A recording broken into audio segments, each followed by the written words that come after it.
तो safe soil movement जो है ये एक ग्लोबल मूवमेंट है। सदगुरु जग्गी वासुदेव जो कि एक योगी हैं, एक मिस्टिक हैं और एक विजनरी हैं, उन्होंने ये शुरू किया है। और वैसे वो पिछले 25-30 सालों से इस बारे में बोल रहे हैं कि मिट्टी जो है उसके बारे में वो बात कर रहे हैं, मिट्टी विलुप्त हो रही है इस बारे में। लेकिन अभी उन्होंने 21 ऑफ मार्च को एक सेफ सॉइल मूवमेंट जो है, जो कॉन्शियस प्लैनेट के अंडर में ये स्टार्ट किया था। तो 100 डेज उन्होंने बाइक जर्नी की है, जिसमें 26 देशों को उन्होंने टच किया है इस अवेयरनेस को फैलाने के लिए। 30,000 किलोमीटर्स इन 100 डेज। वो ऑलरेडी बाइक राइड जो है सदगुरु की वो कल्मिनेट हो चुकी है ईशा योगा सेंटर में 21 ऑफ जून को। और अब हम जो है इसी मैसेज को अपने रीजन में बाइक रैली के थ्रू जितने भी छोटे छोटे जगह हैं, शहर हैं, कस्बे हैं, वहाँ पे हम इसे फैलाने की कोशिश कर रहे हैं। तो सेफ सॉइल मूवमेंट है क्या?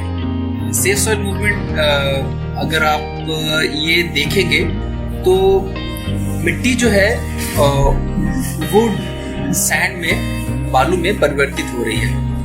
ये सिर्फ इंडिया में नहीं हो रहा है, ये पूरे विश्व में हो रहा है। ऐसा ये विश्वव्यापी है, एक संकट है।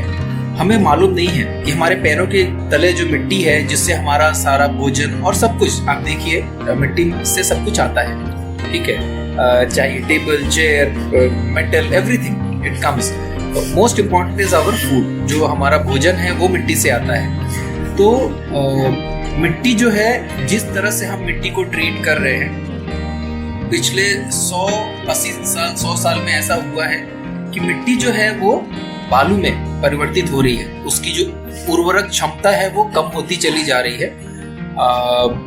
एवरी ईयर 27,000 स्पीशीज जो है, माइक्रोब्स जो मिट्टी में पाए जाते हैं, वो एक्सटिंक्ट हो रहे हैं, विलुप्त हो रहे हैं। तो इसीलिए हम बोल रहे हैं कि जो मिट्टी जो है वो विलुप्त हो रही है, सॉइल इज गेटिंग एक्सटिंक्ट।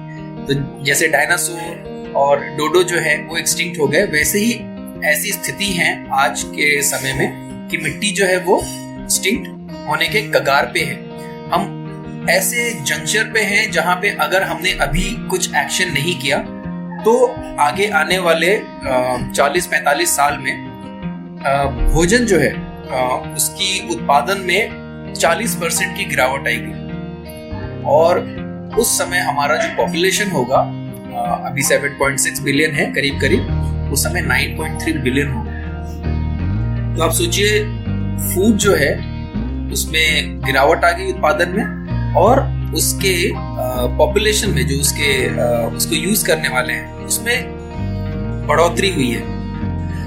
तो क्या हालत होगी? आप जस्ट इस चीज को एक बार आप विजुअलाइज करें, इमेजिन करें कि आप जिस शहर में हैं या जहां कहीं भी हैं, वहां पे खाना नहीं है। सिर्फ 3 दिन के लिए आप सोचें, 3 दिन के लिए खाना नहीं है, ना घर पे है, ना दुकान में है, ना होटल रेस्टोरेंट में है, सिर्फ 3 दिन के लिए। सोचिए क्या हालत होगी, ठीक है।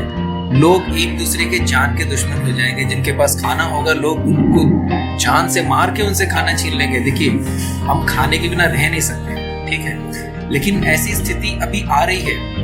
ये बहुत ही भयावह स्थिति है, लेकिन अभी तक हम वहां पहुंचे नहीं। आप देखिए, इसी साल, जैसे सदगुरु बता रहे हैं इसको काफी दिनों से, लेकिन इसी साल ऑलरेडी 2022 में ही साउथ अफ्रीका में ऑलरेडी सूखा जो है, भूखमरी ऑलरेडी शुरू हो चुकी है ये चीज। तो हमारे देश में भी ये होता है।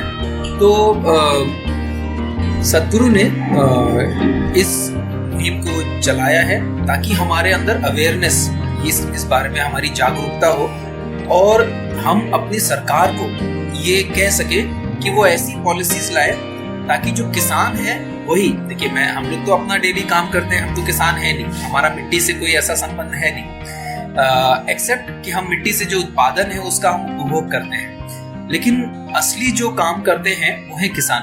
तो अगर हम किसान को इंसेंटिव्स दें ताकि वो मिट्टी के अंदर ऑर्गेनिक कंटेंट को बढ़ाएं, तो अपने आप ये इश्यू सॉल्व हो जाएगा। इसी तरह से 192 कंट्रीज के लिए बड़े बड़े साइंटिस्ट ने एक वो करके उनका जो मिट्टी की जो टाइप है और वहाँ के वेदर कंडीशन के हिसाब से और उनके जो खेती करने के जो ट्रेडिशंस हैं उसके हिसाब से कुछ पॉलिसी रिकमेंडेशंस के बुक्स बनाए हैं। तो 192 कंट्रीज को हमने ये पॉलिसी रिकमेंडेशंस जो हैं सदगुरु ने ये भेजा है। इस 100 डेज के रैली में ऑलरेडी 27 कंट्रीज ने MOU साइन कर लिया है। भारत में जब आए थे सदगुरु रैली खत्म होने के जस्ट पहले, तो भारत में गुजरात, राजस्थान, यूपी, मध्य प्रदेश, महाराष्ट्र, आंध्र प्रदेश, तेलंगाना, कर्नाटका, ये सारे स्टेट्स ने ऑलरेडी MOU साइन कर लिया है। सेफ सॉइल मूवमेंट को वो सपोर्ट कर रहे हैं फुल्ली। तो ये एक जन जागरण को अवेयर करने का कैंपेन है। आप अगर इसमें भागीदारी करना चाहते हैं तो आप प्लीज अपने सोशल मीडिया पे #SaveSoil डाल करके आप इस बारे में बोल सकते हैं। सारा का सारा मटेरियल जो है, आप अगर ऑनलाइन साइट है, आई एम श्योर दादा उसका लिंक डाल देंगे। जी बिल्कुल, डिस्क्रिप्शन में रहेगा जी। तो आप वहाँ पे भी जाके इस बारे में आप जानिए। देखिए, मैं अपने आप को अभी तक मैं थोड़ा बहुत पढ़ा लिखा समझता था, लेकिन जब तक सदगुरु ने इस बारे में नहीं बताया हमें, मुझे भी इस बारे में आइडिया नहीं था। ये ऐसी चीज है जो हमारे पैर के नीचे जो हमारी मिट्टी है उसमें घटित हो रहा है, लेकिन हम इसके बारे में अवेयर नहीं है। ठीक है, तो आप देखेंगे सिर्फ इंडिया में नहीं, पूरे वर्ल्ड में देखिए यूएस या यूरोपियन कंट्री को हम एक बहुत वेल टू डू कंट्रीज मानते हैं। वहां पे भी अगर आप देखेंगे तो करीब 60% या उससे भी ज्यादा लोगों को कोई ना कोई विटामिन या मिनरल डिफिशियंसी है। तो ऐसा क्यों है? उनके पास इतना सारा पैसा है, राइट? वो कुछ भी चाहे वो खा के खरीद के खा सकते हैं, लेकिन फिर भी उनके अंदर ये डिफिशियंसी है। क्यों है? क्योंकि मिट्टी में नहीं है। और वो मिट्टी में इसलिए नहीं है क्योंकि हम मिट्टी को अच्छे से देखभाल नहीं कर रहे हैं। तो ये पॉलिसी रिकमेंडेशंस हैं जो हमने अलग अलग देशों को दिया है। अगर हम नागरिक के तौर पे अगर हम अपने सरकार को ये बोलते हैं कि आप वैसी पॉलिसीज लाएं जो इन्वायरमेंटल फ्रेंडली हो, तो सरकार भी इस बारे में काम करेगी। अगर हम नहीं चाहेंगे तो सरकार, देखिए सरकार इस चीज के लिए होती है कि वो मैंडेट फुलफिल करे। अगर जनता चाहेगी कि ऐसा कुछ हो तो डेफिनेटली सरकार इस बारे में पॉलिसीज बनाएगी। हम तो कर नहीं सकते, मिट्टी में जाके किसान कर सकते हैं, राइट जी। तो अगर उनको हम इंसेंटिव देते हैं तो इन पॉलिसी रिकमेंडेशंस में बहुत सारे तरीके हैं, उन्होंने बताए हैं कि किस तरह से मिट्टी में ऑर्गेनिक कंटेंट को बढ़ाया जा सकता है। जंगलों में अगर आप जाए रेन फॉरेस्ट वगैरह में, तो वहाँ ऑर्गेनिक कंटेंट जो होता है मिट्टी का वो बहुत होता है। लाइक मिट्टी का आई थिंक 60 या 70% ऑलमोस्ट ऑर्गेनिक कंटेंट होता है मिट्टी का। लेकिन हम जिस मिट्टी से उपजा हुआ खाना खाते हैं, क्या आप जानते हैं उसका कितना होगा ऑर्गेनिक कंटेंट? 1% या 1.5% ओवरऑल। पूरे विश्व की बता रहा हूं मैं, ये इंडिया में नहीं है। इंडिया में तो आई थिंक 0.6% है, right? Overall on an average 0.6% है, और पूरे धरती में ऑलमोस्ट 1.5-1.6 है।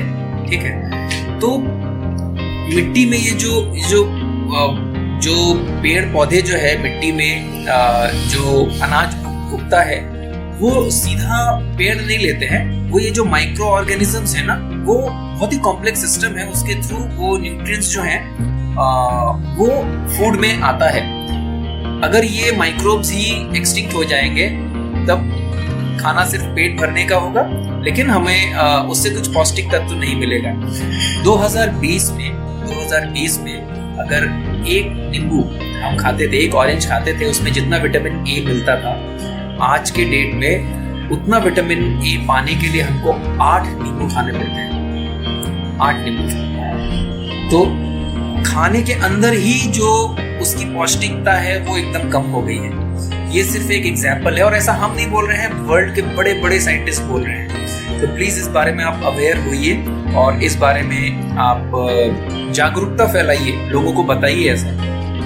हमारी रैली भी इसी वजह से है, ताकि जागरूकता फैले। हम 4 स्टेट्स को कवर कर रहे हैं, जैसे कि बांग्ला, बिहार, उड़ीसा और झारखंड। अभी हम लोग यहाँ से निकल जाएंगे, लेकिन ये लोग कंटिन्यू करेंगे। ये लोग झारखंड जाएंगे, धनबाद जाएंगे, उधर से पूरा घूम के फिर से वेस्ट बंगाल आएंगे। तो अगर आपको लगता है कि ये मोटिव, ये जो हमारा है, हम जो जागरूकता फैलाने की कोशिश कर रहे हैं, ये आप चाहते हैं कि हाँ आप भी इसे सपोर्ट करते हैं, तो प्लीज़ आप भी इसके बारे में बात कीजिए और अपने जो फ्रेंड्स हैं उनके साथ शेयर कीजिए।